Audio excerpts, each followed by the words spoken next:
আজি সন্ধিয়া সাইক্লিং কৰি থাকোঁতে মোৰ বন্ধু নিপনে মোক মাতে গণেশ নগৰলৈ আৰু তাত এডাল ডাঙৰ কি নাম আছিলে কমন ৰেড স্নেক এইটো মোৰ নিপন আমি একেলগে ক্লাছমেট হয় আজি এডাল হি ডাঙৰ এডাল প্ৰকাণ্ড সাপ এডাল ধৰিছে আৰু সেইটো ধৰিছিলে আপোনাৰ বনগাঁৱত আৰু সেইটো হি ৰেস্কিউ কৰিব বিচাৰে সাপৰ কাৰণে আৰু আমি যেহেতু এনিমেল লাভাৰ আৰু যিকোনো জীৱ-জন্তু আমি ধৰি কিনে বা তেওঁলোকৰ সংৰক্ষণ বা তেওঁলোকক ভাল এটা জাগালৈ আমি এৰি দিয়াৰ ব্যৱস্থা কৰোঁ এইটো হি সাপটো আনি ইয়াৰ পৰা দুই এষাৰ ক'বলৈ শুনক একচুয়ালি এইটো কল আগতে বহুত দিন আগতে আহিছিলে মই গৈছিলোঁ ৰেস্কিউৰ কাৰণে কিন্তু সেই সময়ত পোৱা নাছিলোঁ আজি আকৌ পুনৰবাৰ ৰেস্কিউ কল এটা তেওঁলোকৰ পৰা আহিছে মানে তেওঁক ফোন কৰিছিলে ফোন কৰি তেওঁক মাতিছিলে যে তেওঁলোকৰ ঘৰত এডাল ডাঙৰ সাপ এডাল ওলাইছিলে আৰু সেই পৰ্যায়ত তেওঁ গৈ তেওঁলোকৰ ঘৰত গৈ ওলাইছিলে আৰু সাপডাল তেওঁ ৰেস্কিউ কৰিছিলে আৰু কৰি তেনেস্থলত সি এইটো এটা আমাৰ যেহেতু পৰম্পৰা সাপক আমি ভাল পাওঁ পূজা কৰোঁ সেনেস্থলত আমি এটা শিৱ মন্দিৰ এটা আছে ইয়াতে সেই শিৱ মন্দিৰটোৰ ওচৰতে আমি সাপডাল ইয়াতে মানুহ চানুহ তেনেকুৱা নাই পাহাৰৰ মাজত আমি সেই সাপডাল এৰি দিবলৈ লৈছোঁ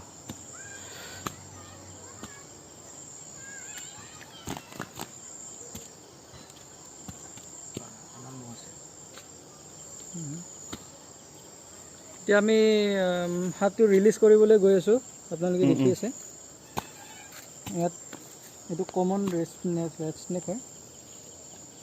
একচুৱেলি বহুত দিন আগতে ফোন আহিছিলে তেওঁলোকৰ তাতে গৈছিলোঁ ৰেস্কিউ কৰিবৰ কাৰণে কিন্তু তেতিয়া পোৱা নাছিলোঁ এইবাৰ আকৌ আজি তাৰমানে দেখি থকাত তেওঁলোকে আকৌ ফোন কৰিলে তো গৈ এতিয়া সেইটো মানে ৰেস্কিউ কৰি লৈ আহিলোঁ এতিয়া আমি ৰিলিজ কৰিবলৈ গৈ আছোঁ কমল তুমি আহিবা চা তুমি কেমেৰাটো নহ'লে মুকি দিয়া কাৰণ তুমি ওচৰত আহিব নোৱাৰিবা গৈ আছোঁ আমি বস্তা খুলিব ওলাই যাব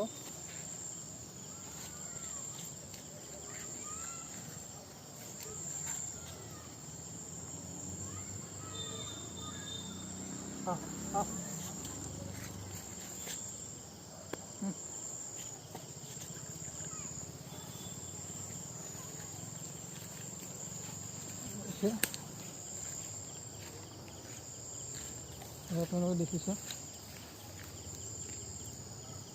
প্ৰকাণ্ড হাত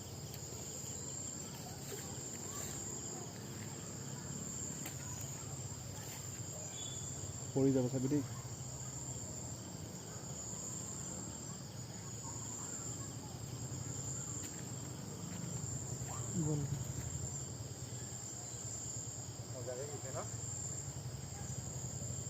যা বন্ধু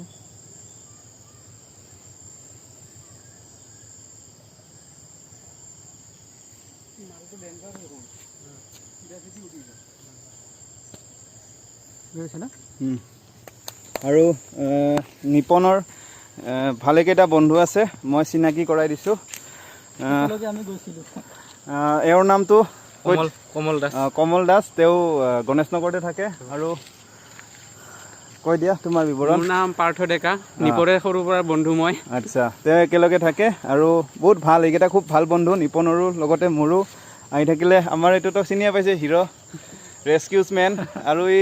সাপে নহয় আৰু বিভিন্ন ধৰণৰ বস্তু ধৰে আৰু ধৰি এনেদৰে সি জংঘল বা ফৰেষ্টত এৰি দিয়ে আৰু কোনোবাই মাৰিব বিচাৰিলেও সেইবোৰ মাৰধৰ কৰিব নিদিয়ে তেওঁ এনেদৰে নিপনক ধন্যবাদ থাকিল আৰু এনেদৰে যদি কাৰোবাৰ তাতে সাপ বা তেনেকুৱা কিবা ওলাই ডাঙৰ সাপে হওক মানুহে ভয় কৰে তেনেহ'লে তেওঁক কণ্টেক্ট কৰিলে হ'ল তেওঁৰ কণ্টেক্ট নাম্বাৰটো তেওঁ নিজে কৈ দিব